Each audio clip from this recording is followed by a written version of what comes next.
They go back since bowl cuts. He's Dave. He's JR. Two grown men who can't get enough of each other. It's Hangin with Homie. Let's start the show. Let me pop a top on this sucker real quick before we get going for old season 2, baby. Cheers to you, my friend. It's really good to see you again. Bro, cheers to you. You know, I had this thought today, and while I was out at Best Buy, we'll get to that in a minute.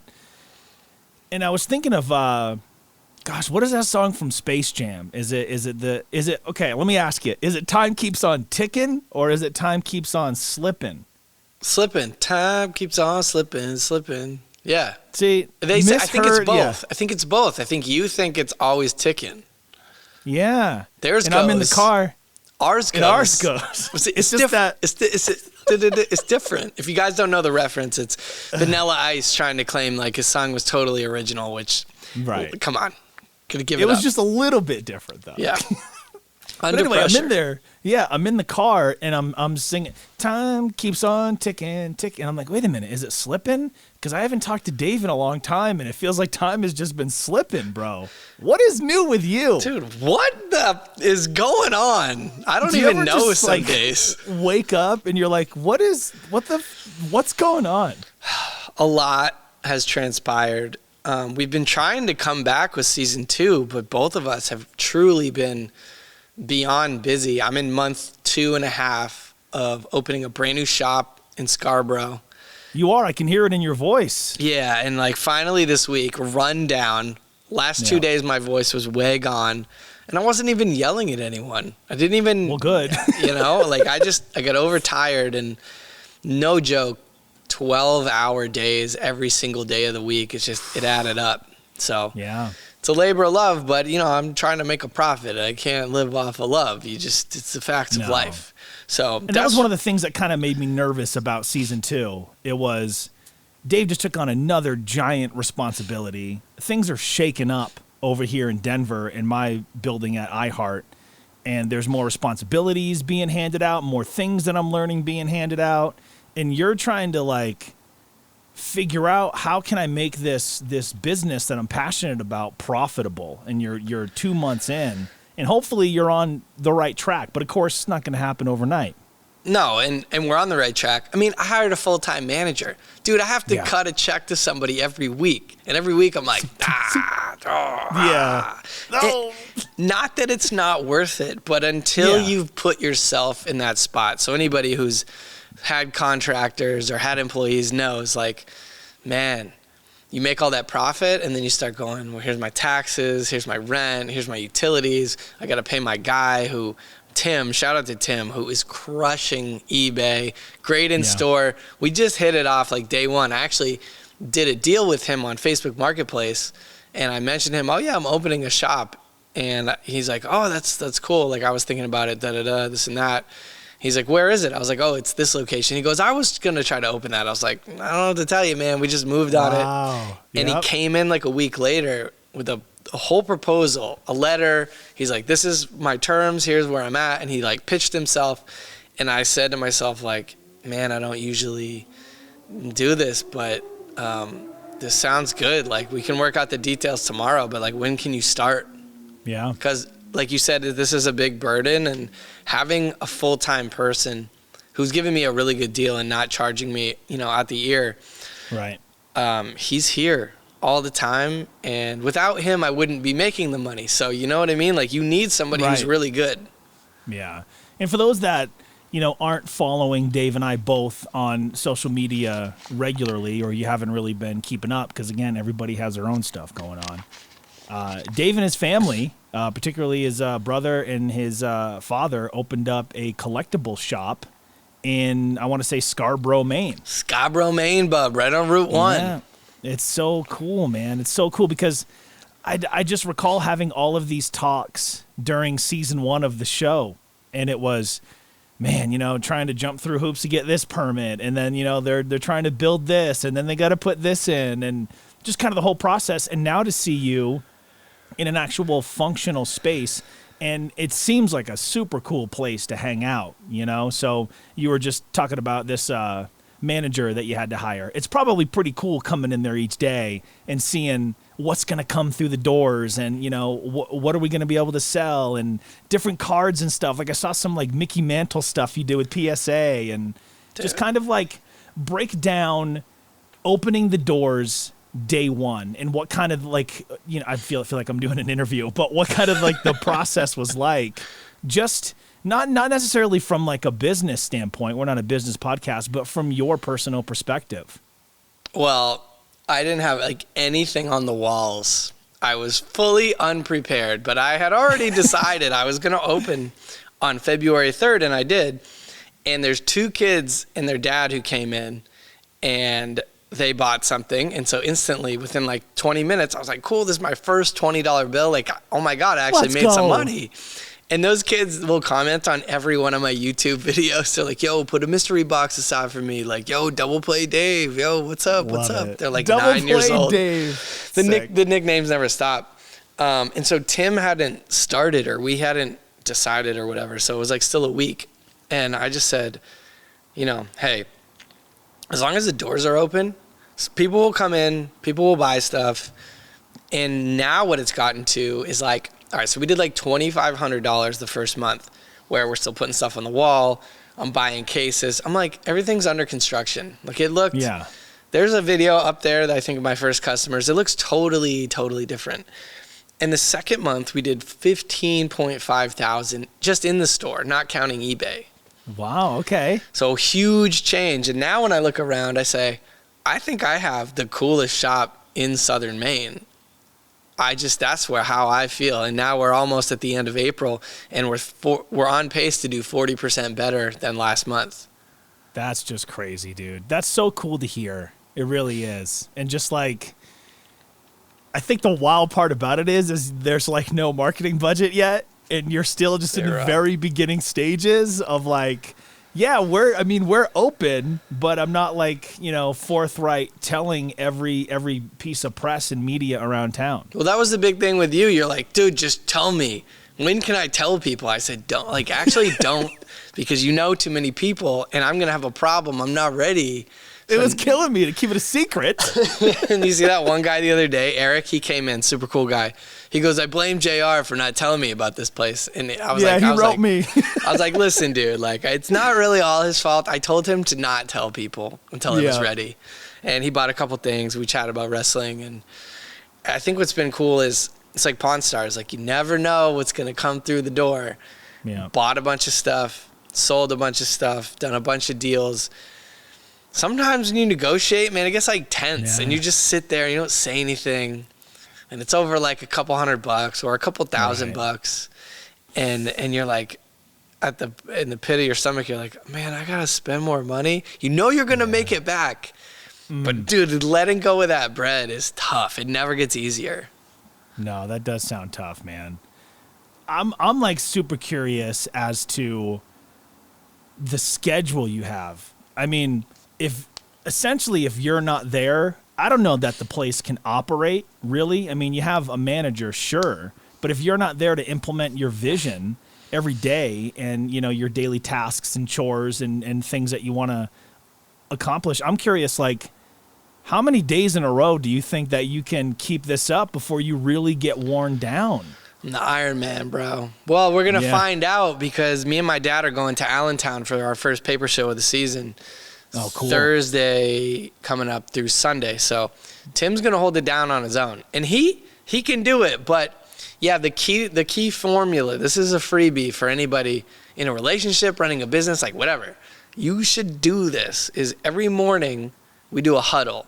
So every day we're on the same page or we get on the same page and I talk about what I want to do. He talks about what he thinks I need to do, what he needs from me. Does he need me to buy? Mostly it's Dave, buy this stuff. And I'm like, it's always I can't spend any more money. I can't. I don't have any money. Yeah, basically. I'm like, I do, but I don't. And it's really important because if you get on the same page with a person, like you and me do before this show, like if we didn't do prep, it'd be like, hey, it'd be like a phone call. What's up, man? No, I don't know. Not much. And people would tune out. They're like, oh, these jabronis, like, geez. Yeah. So it'd be the worst. doing the morning huddle, 30 minutes usually. Sometimes it's longer if we have more to talk about. That way, if I have to dip out, he knows what to do. It's the key to success. Right. Man, So look at that. So the business is going good. Usually I am healthy. I just lost my voice because, like you said, I've been doing the Cal Ripken Iron Horse. Like, I've been here every single day. And he's been just shouting at kids and stuff. Get out of there, curmudgeon kid. Old man. Yeah. No deal, kid. The kids love it, dude. They're slick, though. They'll try to run a deal past you, dude. They'll try to put one over. You got to watch out. Oh, man, look out. So the internet's done that. But, yeah, I mean, the shop's going good. That's like my whole life is the shop. And now playoffs started, and I have the big TV, watch a bunch of sports. But, yeah, back to what you said. Going into this season, I think our first call, you and me were a little, timid on, we want to do it. Is it feasible? Is it possible? I mean, you're rolling up to award shows, bro. How many markets are you in? You go to California, you're on all the fig hunts. What's the newest thing that's not eating into your time, but you didn't expect it to take up so much of your time? Well, you know what it is, and it's a good question, and it's kind of a complicated answer. You know, we've had some shakeups over here in our building at work. And one of those shakeups was my PD got let go. Oh, man. And I don't even know if I necessarily spoke to you about this or not, because anytime we would catch up, it'd be like if I'm on my way to a hunt. You know, that was kind of the only time. I'm in the car, man. I'm outside Target. I got to make this quick. Yeah, I'm waiting for this place up. Which I got a bone to pick with Target later in this episode, damn it. I'll break that down for you. Yeah. But yeah, things have definitely shaken up, man. And what was so bizarre about it, and I don't mind putting this out there to the public, was earlier in that day, I had gone to this person and asked them for some resemblance of guidance, right? I look at people like Tom Brady. He had a coach, a specialty quarterback coach up until his very last snap, right? Right. Even people that are the best or that are striving to be the best need to be coached. And that was one of the things that me and this person would bump heads on a lot. And we got into a full-blown argument in his little cube office, right? Dang. And no privacy. no, everybody who was around heard it, you know? Because it's like I've always been the kind of person, like if you're gonna push back and send attacks on me, I'm firing them right back before you even see them, right? Right. And we started going at it back and forth, and here's a little bit of drama for you guys. Drama. I'm telling him, I'm like, I'm looking for some guidance. I want to know if I'm on the right track. Is my show sounding good? I think it's fundamentally as good as it's ever been, but I don't feel as creative as I should be, you know? What am I missing? What could I do different? Right. And he goes, well, you're only concerned with your toy hunts and You're like? And I was like, what I do outside of these four walls has nothing to do with what I do in here. Plus, you love hiking. Not all 25-year-old women love hiking. They'd rather sit on top of a rooftop and drink mimosas. Yeah. So what are you doing? We're both trying to hit the demo. Am I hitting the demo or not? Right. And it's like, with the work that I'm doing for my career, I feel like it's so good, but it could be more creative. And that's what I was looking for. Like, help me help you, so to speak, right? Yeah. And everything ended up getting calmed down, and then I found out later that day that he got let go, and I was like, damn. I kind of felt like a dick, you know, because obviously I didn't foresee that coming, and our little petty argument is, you know, it's small potatoes compared to somebody losing their job. You don't ever want to see that, you know? Yeah. So I sent this person a text after, like, hey, dude, whatever happened earlier today, that's just like work, you know, everything was fine, you know, but with that happening, different responsibilities started popping up because technically I'm APD here. For you, right? APD? Yeah. Whoop, whoop. Whoop, whoop. But basically I haven't been trained on any APD duties for 2 years. So it was kind of just on my resume, but I didn't actually understand like what it meant, you know? But here's the kicker, and here's the part that I think you might find the most interesting, and our listeners might as well. We have a person that stepped in to help us here. Okay. And it's somebody that I'm very, very familiar with. Really? Somebody that I competed against for 4 years in Nashville. The Oh, I was going to say The Undertaker because of the purple lights. No, that's in case you didn't show. You were going one-on-one with The Undertaker, bro. It's this PD in Nashville from 107.5 The River, who I used to compete against all the time. Oh, man. Yeah. And it's this super weird full circle moment that now we're working together on the same team. And he's actually a really cool guy. You know, like... Now that you're on the same team, you're like... When I had to face you, it's like going up against somebody. Man, I hate that dude. And now you're like, all right, you know what? Actually, if you were on my team, you're kind of cool. Right. Totally. He's a good dude, and he has a lot of experience. And he had a lot of, like, insightful things to say to me, rather. And I know this is a roundabout way to answer your question, but it's all just like real prevalent on my mind, and it all relays to that exact question. Because while I'm trying to figure out different responsibilities and who am I to take direction from, and where is my creativity supposed to go, all of this shakeup starts to happen, right? And it has to have my full most attention, Yeah. And our first talk we have, he goes, before we even start, I just want to tell you, like, you were a pain in my ass when you were in Nashville. And that was the biggest compliment. So we were off to a rocket start, That's good. And one of the things that he also told me, he's like, fundamentally, you're unbelievably good at this, right? Fundamentals? In the middle of the season? Middle of the season? What are we talking about? And that felt really good to hear because...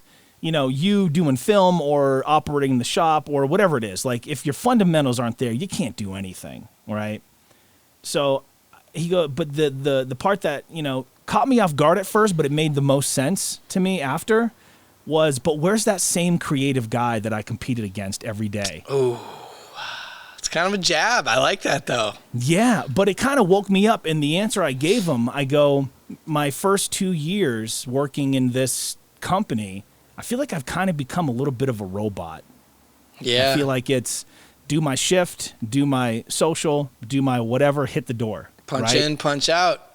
Right. So it's like I'm super fortunate to be able to do what I do, but it's almost like it kind of just turned into work rather than, I get to go create something every single day and I don't know what it's going to be, and that's the most exciting part, right?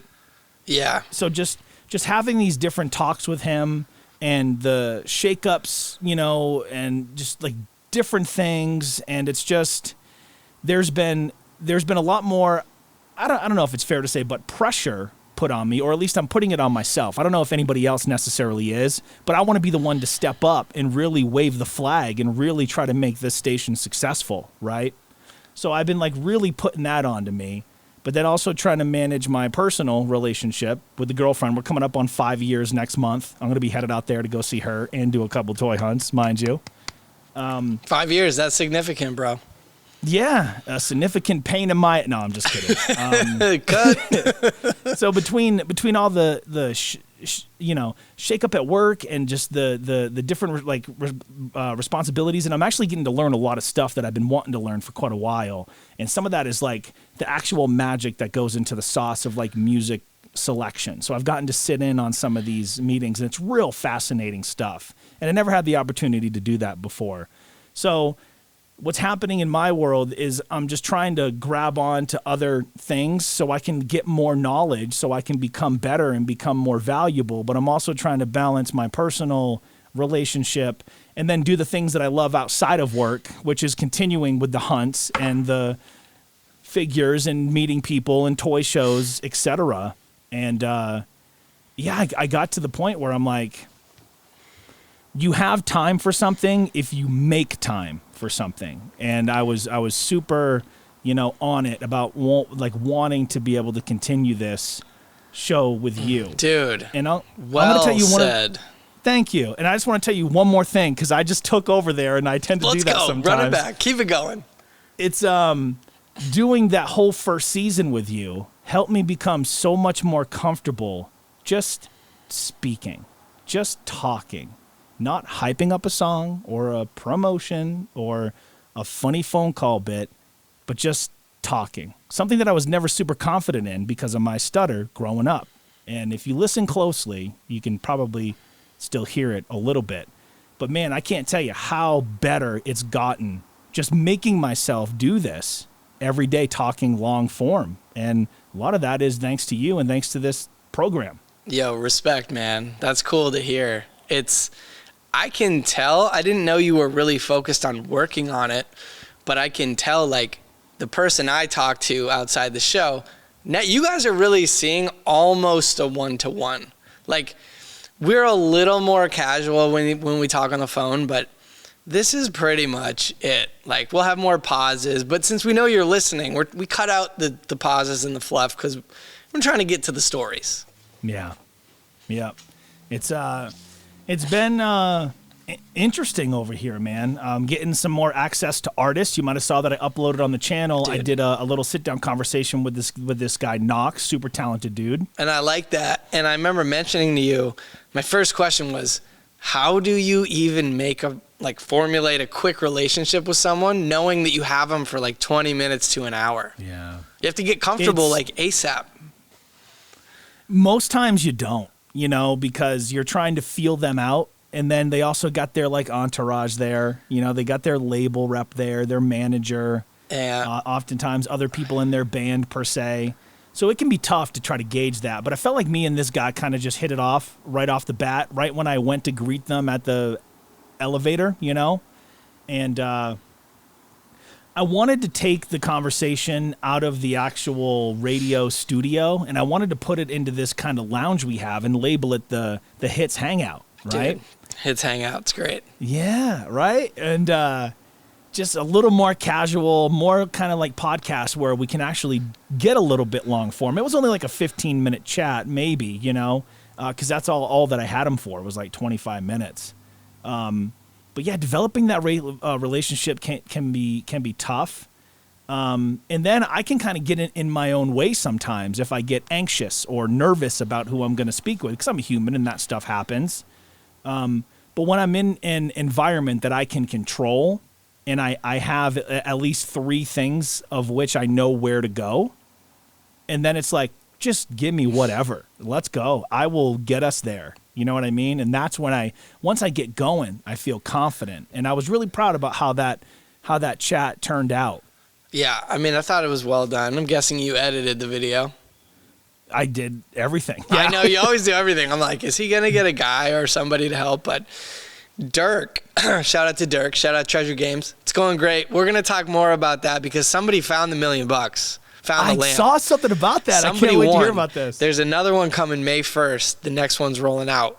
But Dirk gave me this great tip because he's always giving me feedback when I interview all the game players.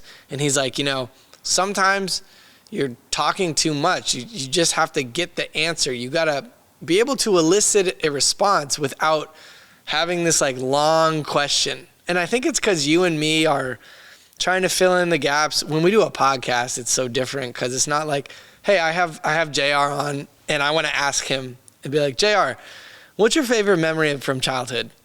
Right. Stop, you talk. When I talk to these players, I get into that podcast mode and he said, less is more.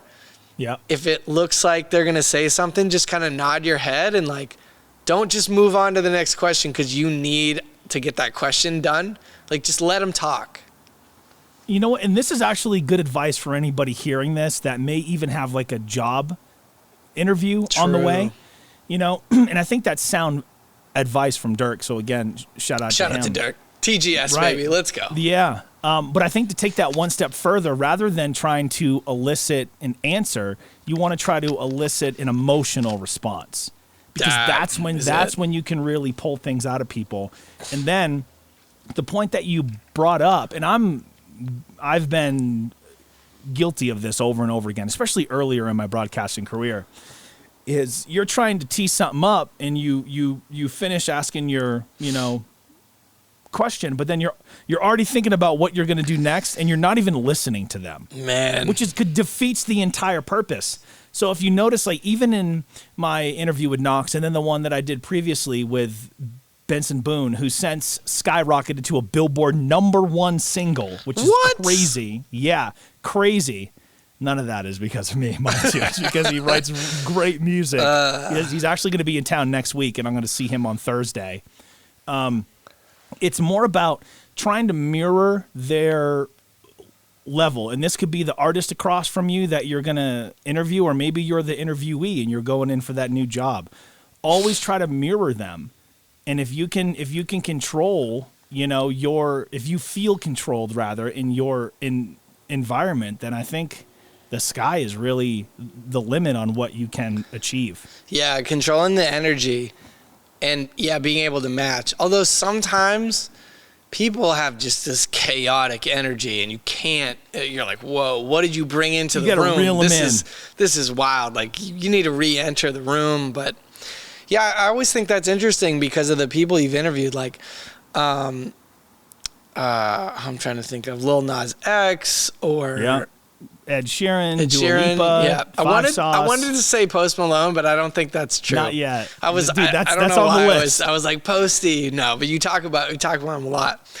And then Max, the artist Max, who like you actually built from your early days at the Q in Portland and have kind of kept in touch with. Like, I know you could reach out and you could get a response from him today. Yeah, right.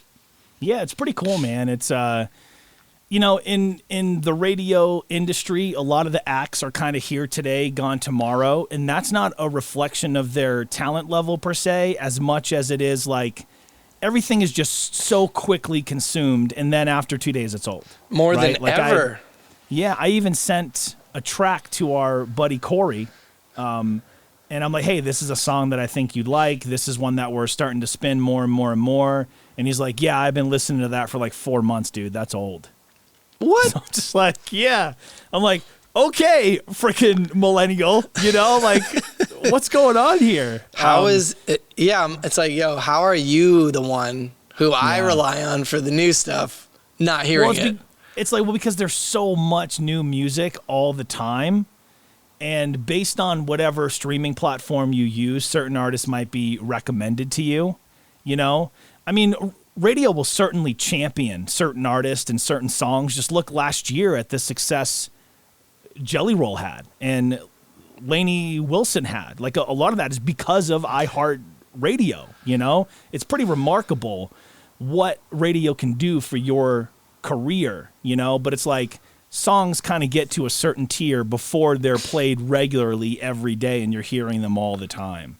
Yeah, well, the whole overnight success took 10 years. That's kind of the basis of the show is all of you listening are hearing us kind of figure out how to do this. But, in a few years, I think this year, the podcast on YouTube is going to be making a profit. That's what I think, because we're past the halfway mark, and it's just exponential after that. Yeah, and that was a really cool achievement, to be honest, because I kind of got out of the whole, counting views and counting subscribers kind of stuff. And I think anybody that runs their own channel for any kind of content that they make, they can probably relate to this. I would get out of the business of counting views and counting comments and likes and all that kind of jazz and just making stuff because I love to make stuff. But honestly, once we started inching closer to that halfway mark for I think it's the watch hours, I was getting really excited about it. And then for us to hit that halfway point, pretty much solely based off just the conversations that we have together, I thought, wow, that's so interesting that people care enough to listen to be able to help us achieve that. It's the coolest feeling in the world, man. Like, before we began recording today, I went back and I watched a little bit of the best of season 1. And I said this one quote, right, in our very last episode. I said, it's the easiest job in the world, in theory, to sit down and have an hour conversation with my best friend every week. And within doing that, we're having success on YouTube and social media. And it's the coolest thing because if you're doing what you love to do, the success is going to follow it. Like, you can't chase after that. I got out of the rat race a long time ago. Thank goodness, because it is exhausting. So to be able to do this with you is dope, man. Man, likewise. It's, I didn't think DNR music would transition into this, but you and me have control of this. It was like seeing Hazard a few weeks ago. He came in the shop. I was just thinking about. So cool. There was so many of us, and we didn't know what we were doing. It was just fun, but it was too many personalities to control. And I think since you and me have a joint, interest, time-wise, financially, into this, it's easier to run because we don't have I got to worry about this person and there's 6 other people that I got to wrangle all the time. Yep. You can't move quickly. And I don't know. I mean, we got to record this just for posterity. We'll just keep doing this until we're old. I just think it's going to be cool when we're old and we're 70 something doing the podcast, and I'm going to actually sound like this all the time. No, seriously. And I'll probably be talking into Dave, the whole day was pretty good. Dude, I am Kane. Oh, speaking of Kane, my brother and my nephew Dallas came in. In Dallas, he bought the Kane Beanie Baby bear. He thought it was the coolest one. What? I was like, that's got to be Kane Beanie Baby. He's in. He's in now, dude. It's over. But he came in, and I bought them an Elite Trainer box of Pokemon, and he ripped, and he likes all the energy cards, and he laid them all out on the couch. But after 10 minutes, he wanted to go play his iPad. This next generation of kids, it is tough. Yeah. Man. Does it ever make you reconsider kids? No, for sure. It's almost like they'd rather have a virtual pair of sneakers they can put on their guy in 2K rather than wear the real ones on their feet. I don't understand it. Dude, that's it. I got my Jordan lows, because that's the only kind of shoe I wear, and I wear them and I beat them up until they're done, and then I get another pair. Yeah, no doubt, man. Well, I wanted to shift gears with you. All right. And I wanted to tell you about a recent toy hunt that I went on that ended in utter disappointment. I'm impressed. That only took us 32 minutes for you to be like, we got to talk about my toy hunt. Well, if you don't mind repeating the comment you texted me earlier. Dude, your apartment looks like a toy store now. It does. You're like, I got this new habit, or this new obsession. This line I'm into. And I was like, all right, he's gonna send me a picture, and I'm like, yeah, okay, that makes sense. Yeah, it's a whole thing. Well, tell it people worse, what it is. bro. Tell them. No, you got to tell them. You brought it up. Yeah. Well, recently, I've gotten into the TMNT NECA line.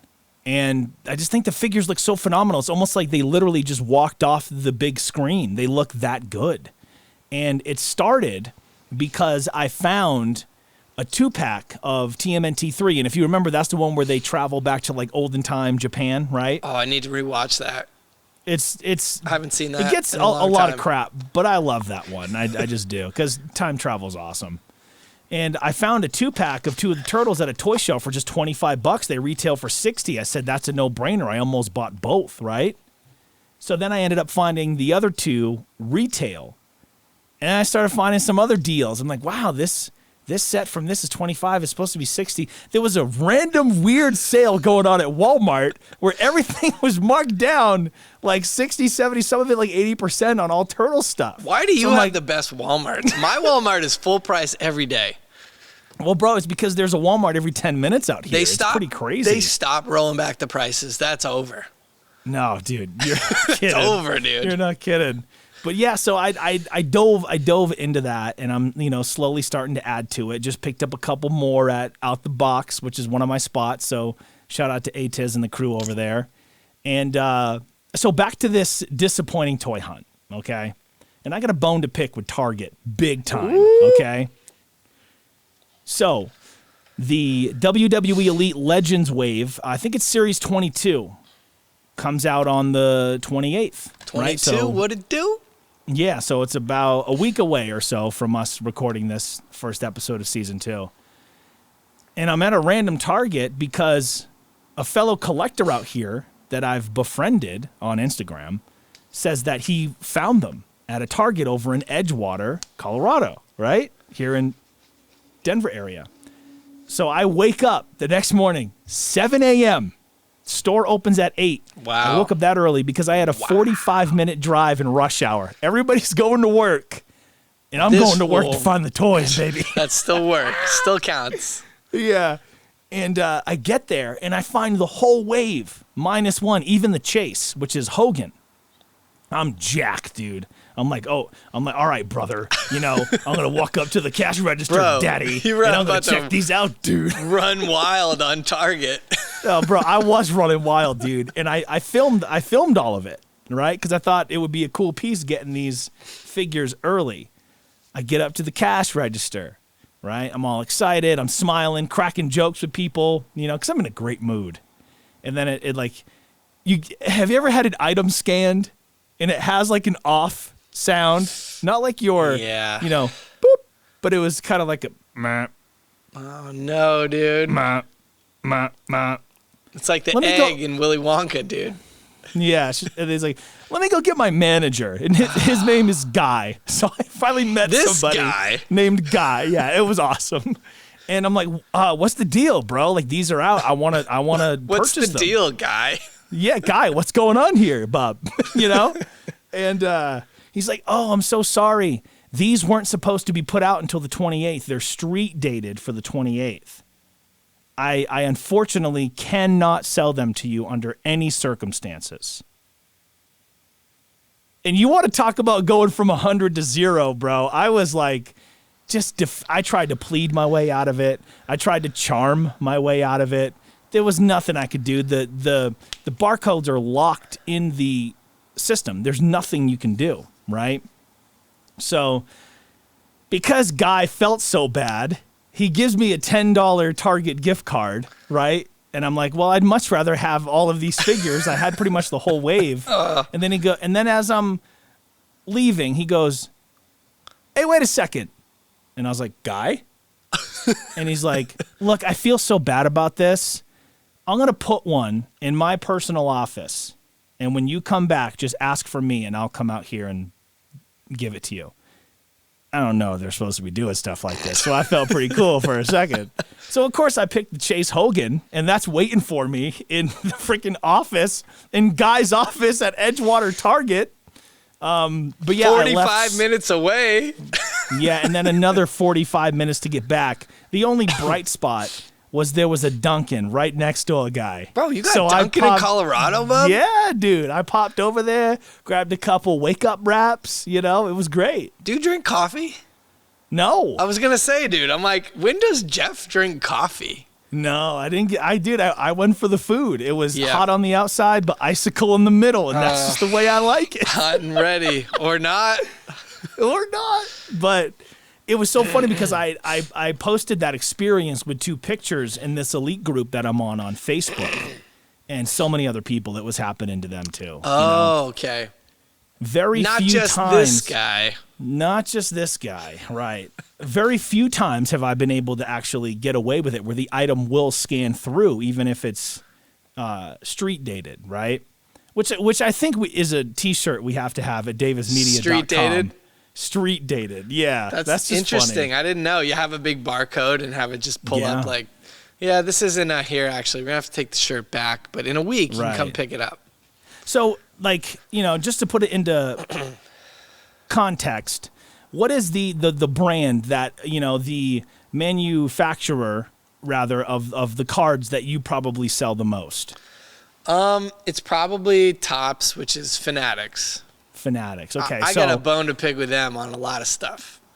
I want to hear about it. So imagine Fanatics sends you the stuff and they say, Dave, you can't sell this until XYZ date, but your manager doesn't know and he puts it out on the shelf. That's exactly what happened. Yeah, I'd be like, because I would be like, yeah, Tim, we got the stuff in.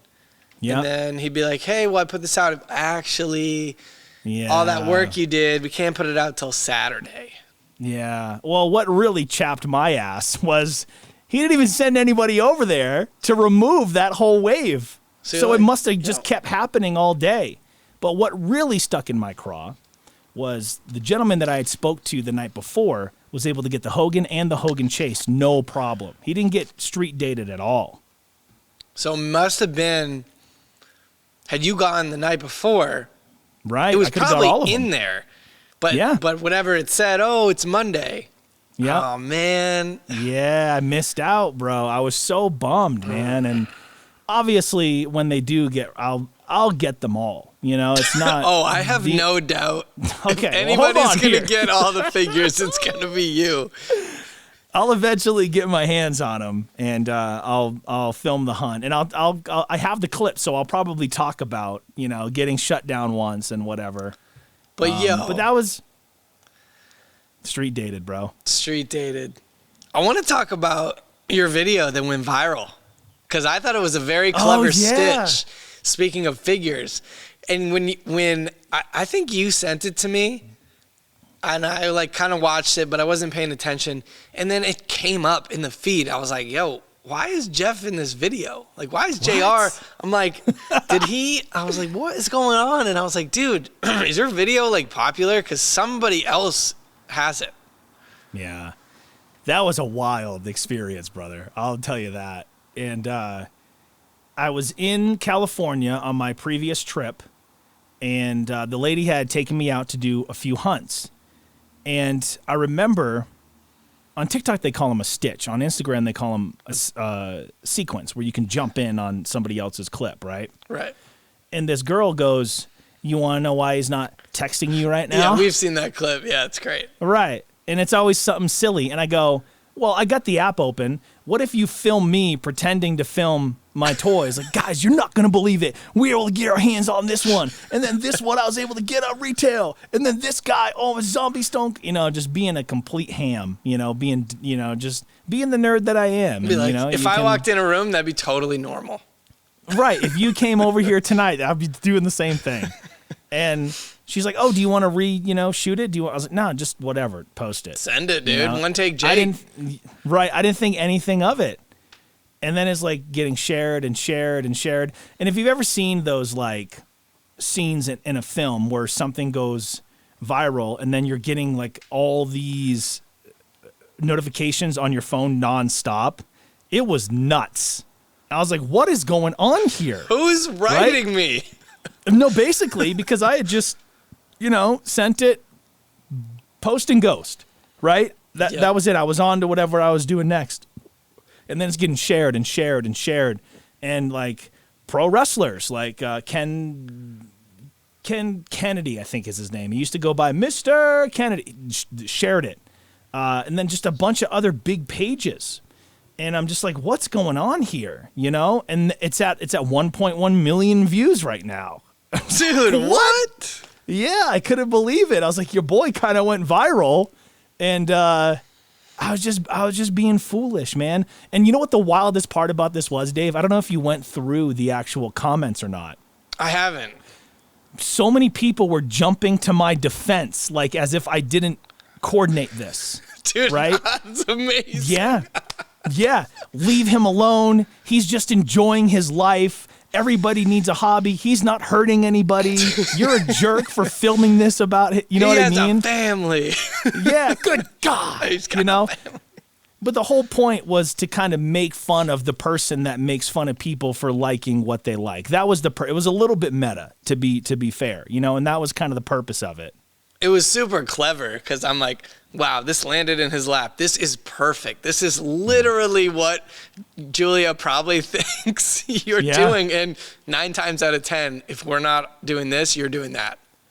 100%, dude. It's, the figures have brought in, I've told you before, a ton of joy into my life. I even just recently did a hunt that you saw. I was at Jeff's Collectible Empire.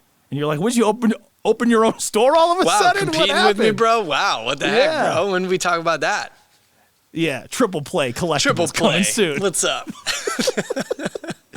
And that was super cool because I went in there and, started filming and looking around at stuff. And this shop had since really expanded. I think they took over the area next door to them in that complex, and they just made it that much bigger.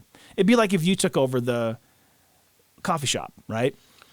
Right. And I'm in there and I'm filming, and then they start to hear me talk and they recognize who I am. And I did a video for them last year and they loved it. And then I started just chopping it up with them and having fun and just filming all kinds of cool stuff. And there was, dude, I so want you to have this in your shop by the time I come out there to visit, because they had a giant glass case full of just loose elites. And we're talking top quality ones, not cheap, loose guys. You know what I mean? We're talking like higher tier figures. That's a little inside joke for Dave right there. And it was just so awesome to see. And what made it even cooler is they were willing to haggle on some of that stuff. Love a good deal. Yeah, because then the customer leaves feeling like, damn, that was fair. I'm going to come back. Like, I'm already planning my next visit. That's but then the with key. me, of course, I got that camera in my hand the whole time. And I want to make something cool of it. And I can't wait to get home and, cut it up and then hop into here and record the voice. And then like so many different comments from so many different spots are like, oh, this place is so cool. I always come here for XYZ, or, oh, I got this there last week, or I don't know, man. It's just, I'm really getting even more so entrenched in that collector's community out here to the point where I'm getting stopped in Walmart because people recognize my voice and they say, hey, you're the guy from Out the Box, right? Not you're the guy from Hits 95.7 or 106.7 The Bull or even Z143 in Baltimore. It's you're the guy with the toys, right? You're the cool to be you guy. Hey, you're that guy. You're the guy.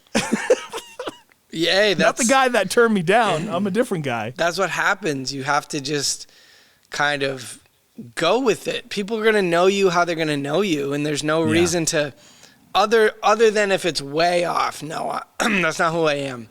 You just got to go along with it. And I'll tell you what, when folks come in here and they get a deal, man, I have so many regulars because I work with them. I had a guy come Friday and Saturday, came back Saturday, bought this super valuable, it was like a $350 Hank Aaron card. Woo! I was talking it up Friday. I was like, yeah, might be here, might not be. It's a reverse image. I don't know. And he had to have it, dude. Straight cash, homie. Yeah. It's so sick, bro. There's like very few items that when I see it, I don't care what it costs. I have to have it. And that just happened to me. Reverse. You were the seller. I was the buyer. When I was at Jeff's, they had this Storm Collectibles Hollywood Hogan, which obviously isn't in print anymore, right? Because he's with Mattel and WWE. And they actually had like the soft goods feathered boa, had like a really cool, unique face scan, and the soft goods shirt and the belt and the title belt and the interchangeable hands. I don't know if it was complete. I didn't do too much research on it because when I saw it, I had her come over and open up the case. I go, I'm going to take that. And she goes, wait, really? You're like, I said, need yup. it. I have to have that. She's like, oh, I'm so glad this is going to you. And it just felt so cool, man. Man, I just nerd out for this kind of stuff, It's cool to be you. Like what you like and don't give a what anybody else says. Dude, well, I mean, yeah, that's really, again, really well said. That's why I like being in the shop all day, because folks come in, and I know they're coming in with hard-earned money, but it's because they want to buy stuff they like. Yeah. And I try to help them. I'm like, yo, I got boxes behind the table. Well, the spaceship. We call the cases the spaceship. Nice. And I got extra binders. I got Pokemon. And I try to help them find what they like, or jerseys. And I get to be a little part of the experience. Fathers and sons, for the most part, come in. Fathers and daughters. There's this family that comes. They all collect. Really? Like, they collect that. They all have their own little Pelican case of slabs. So what? I've been open to this brand new world of people who, they get into it. They're not just doing it to make a buck. Like, I am doing it to make a buck. And I make $1 because I help you get what you want. Yeah. Here's the thing that I'm curious about with you, and then we'll wrap this up, because I want you to be able to have some tea and I'm struggling. Relax your voice here. So I've been trying to just take over for you. That's why we do it. It's a team, baby. It's a team effort, baby. Harding and homie, 24. One of the things that and then we'll wrap this up. I want to know from you is, talking with Tiz out here at Out the Box at first, there wasn't anything that he was into. This was all just a big hustle game for him. He knew if he created like a cool enough environment and had really cool inventory, then he'll turn a profit. Well, it's kind of a different tune now, because he's like, oh, JR, this XYZ came in and it's like 1 of 500 and it's like Terminator, and it's going to go perfect in my case. I'm like, what case? He's like, at home, I collect Terminator figures now. I'm like, I'm wondering if there's something for you that's going to be like, you all of a sudden get tossed down that rabbit hole yourself. It's going to happen. I've thought about it, and, you know, if it's early baseball, pre-1960s, yeah. If it's Teddy Williams. Teddy Williams. If it's him, Steady. then, you know, I'll collect it. If it's Santa Clara, I gotta get it. Anything that says Santa Clara, especially basketball. Jalen Williams, Braden Pajemski, Steve Nash. Poppy? Yeah, see, like, even for him, that's the good thing about me being a businessman is I'm not, like, nostalgic attached about any of this stuff. Dude, the Macho Man buddy who's in the back still, so cool. I don't want it. I don't need it. I bought it because I bought it at a good deal. I buy everything at a price where I can make a profit. And other than those Red Sox seats, which I've had for a decade, everything's for sale. Wow. That's so cool, bro. Not bringing it home. Not doing it.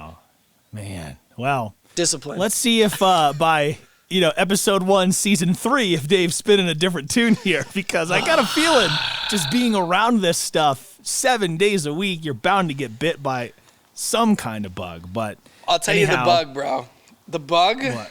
All right. This is the bug.